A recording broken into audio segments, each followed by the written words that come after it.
Hello বন্ধুরা, আমার নতুন একটা ভিডিওতে তোমাদের স্বাগত। বড়দের প্রণাম আর ছোটদের ভালোবাসা জানিয়ে আজকে আরেকটা নতুন ভিডিও শুরু করলাম।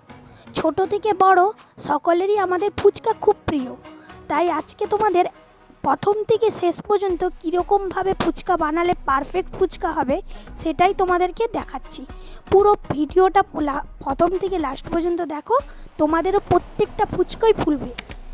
প্রথমে হচ্ছে যে 3 কাপ হচ্ছে যে আটা নিলাম, আটা নিতে হবে। প্রথমে 3 কাপ হচ্ছে যে আটা, তার হাফের হাফ হচ্ছে যে সুজি।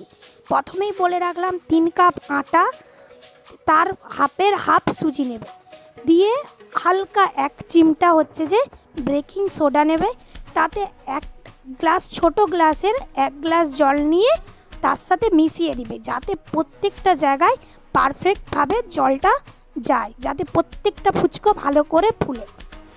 তারপরে হচ্ছে মিশানোর পর হালকাভাবে নরম, খুব নরমও নয় খুব শক্তও নয়, হালকা ডোটা মাখিয়ে 1 ঘন্টা রেস্টে রেখে দিবে, যাতে ভালোভাবে পারফেক্ট ফুচকাগুলো ফুলে।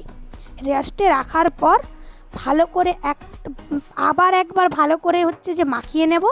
মাখিয়ে নেওয়ার পর প্রত্যেকটা 3টে ভাগে ভাগ করে একটা একটা করে গোল গোল করে বেলে নেব।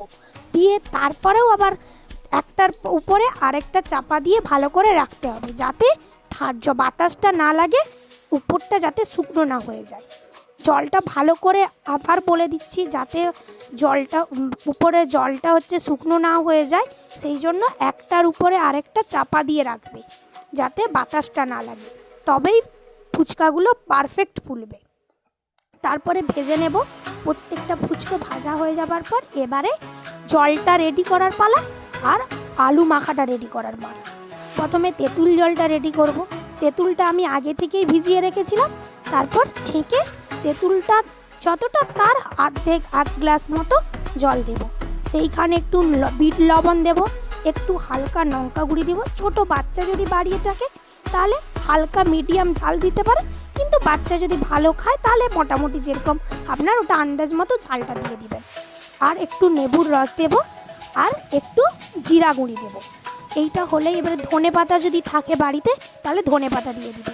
আমার বাড়িতে ছিল না, তাই আমি ধনেপাতাটা দিতে পারিনি। এবারে আলু মাখার পালা।